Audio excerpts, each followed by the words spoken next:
Salaar సౌండ్కు Indian box ఆఫీసులు దద్దరిల్లాయి.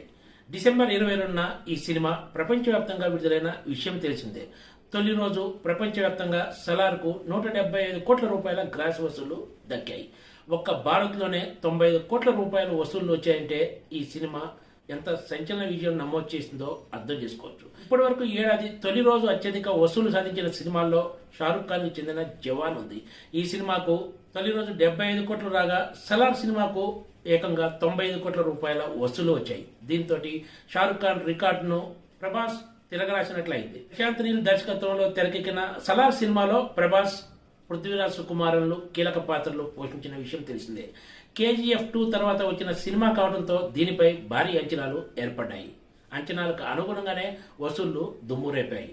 సలార్పై ఉన్న hype, వరుస సెలవులు, ఫస్ట్ రోజు ట్రెండ్ చూస్తే ఈ సినిమా ఈజీగా 1000 కోట్ల రూపాయల మార్కును అధిగమిస్తుంది.